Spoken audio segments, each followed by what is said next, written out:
TTC Montessori രീതിയിൽ എങ്ങനെയാണ് കുട്ടികളെ പഠിപ്പിക്കുക. അപ്പൊ നമ്മുടെ നാട്ടിൽ ഇപ്പൊ NEP നാഷണൽ എഡ്യൂക്കേഷൻ പോളിസി എന്നിട്ട് ഒരു പുതിയ റൂള് ഗവൺമെന്റ് കൊണ്ടുവന്നിട്ടുണ്ട്. അതെങ്ങനെയാന്ന് വെച്ചാൽ എല്ലാ സ്കൂളിലും ഒരു 2-3 വയസ്സ് മുതൽ കുട്ടികൾക്ക് ഒരു പ്ലേ സ്കൂൾ വേണം, ഒരു LKG വേണം, UKG വേണം. എന്നിട്ട് 6 ഇയേഴ്സിലെ കറക്റ്റ് 1-ാം ക്ലാസ്സിൽ ചേർത്താൻ പാടുള്ളൂ. 1-ാം ക്ലാസ് ഫസ്റ്റ് സ്റ്റാൻഡേർഡിൽ പോകുന്നതിന്റെ മുമ്പ് 3 ഇയേഴ്സ് കുട്ടികൾ നിർബന്ധമായി കിൻഡർഗാർട്ടൻ പഠിക്കണം. അതിൽ ഫസ്റ്റ് പ്ലേ ഗ്രൂപ്പ് ആണ്.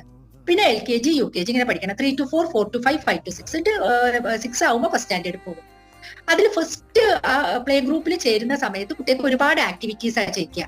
കുട്ടികളുടെ ഫിംഗർ മസിൽസ് സ്ട്രോങ് ആവാൻ വേണ്ടിയിട്ട് അവിടെ ബോഡി നല്ല, ഇപ്പൊ നമ്മുടെ നാട്ടിലൊക്കെ ഇപ്പൊ കിൻഡർഗാർട്ടനിലൊക്കെ ചേർന്ന് കഴിഞ്ഞാൽ വെറും പഠിപ്പ് മാത്രമല്ല, കളികളൊക്കെ വളരെ കുറവാണ്. അത് കാരണം എസ്പെഷ്യലി ഇന്ത്യയിലൊക്കെ നിങ്ങൾ നോട്ട് ചെയ്തിട്ടുണ്ടാവും, ഈ ഒളിമ്പിക്സിലൊക്കെ ഇന്ത്യയിലൊക്കെ മെഡലുകളൊക്കെ വളരെ കുറവാണ്. കാരണം ചെറുപ്പം മുതലേ അവർ പുറത്തു പോയി കളിക്കുക, അവരെ ബോഡി നല്ല ഫിറ്റ് ആവും, ഒന്നും ആവുന്നില്ല.